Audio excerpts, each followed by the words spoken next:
Now, I told you about the Saudi survey that went out there. They rushed an archaeological survey out there to prove this was not Mount Sinai because they're getting very nervous because there had been a lot of airtime about it. And they do not want to be the guardians of the holiest shrine of Judaism and Christianity. They don't want it to be Mount Sinai. So they rushed a survey out there, and they, of course, concluded that, no, it's not Mount Sinai, absolutely not.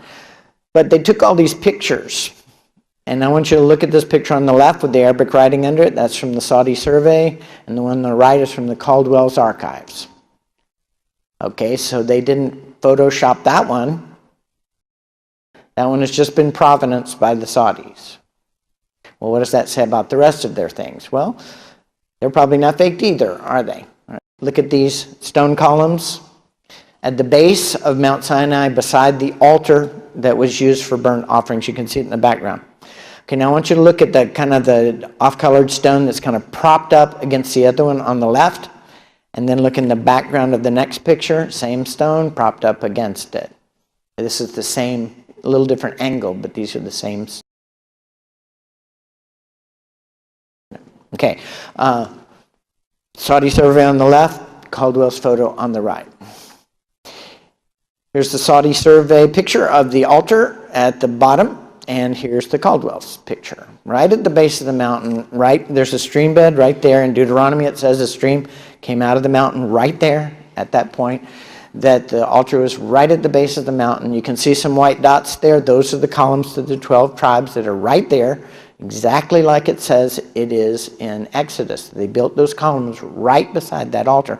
There are 8 points of correspondence where there are things here that are exactly as they're described in Exodus.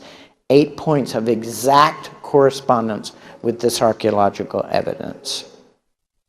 And one thing I asked them when they showed me this picture of the altar, I said, did you sneak down there and get maybe a sample of the soil from where they would have had a burnt offerings? And they said, well, there were people with guns. So I said, that's okay, don't worry about it. But the Saudis did. They went in there and they took samples. They took a core sample, and guess what they found? A layer of ash, charcoal, and bone found mixed with other organic materials. Organic materials is material that was once alive, and animal waste. Exactly what you would expect to find at a place where they're making burnt offerings. And that's why the curved shape of it, because your animals, for some reason they get edgy when they see other animals being sacrificed in front of them. So you have the curve in it, so it's a corral, an entry place. They call it stonewall foundations, but who's going to live in a house with walls that are 3 feet apart? That's what the Saudis called it. Jim and Penny were the ones who got this information out of Sinai, braved the frontier guards, braved going to prison, were arrested twice, and everyone else who has claimed to have discovered the real Mount Sinai has used their documentation to prove it. So I just wanted you to know that. Every single person since then who has claimed to have discovered the real Mount Sinai is basing it on their documentation.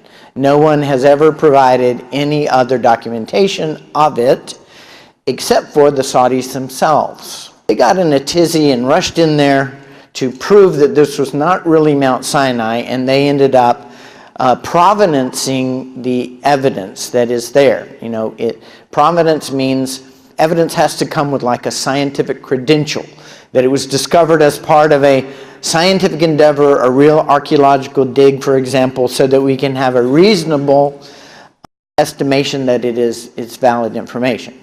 Dr. Sung-Hak Kim is the other person who has gotten artifacts out of Saudi Arabia. He was physician to the royal family for 20 years, the governor of Mecca, who was a prince in the royal family, who loved him like a son and gave him artifacts and allowed him to take them out of the country. You can't take artifacts out of the country. You'll be jailed for many years, and it gets hot in the summer. I don't think they air condition in those prisons. So we'll be talking about him. This is the filming, part of the filming for the Patterns of Evidence series. So we will be, Tim said they're going to be focusing on the writing and the inscriptions and the petroglyphs at Sinai in the next film. And with that, I want to thank you very much for being here today.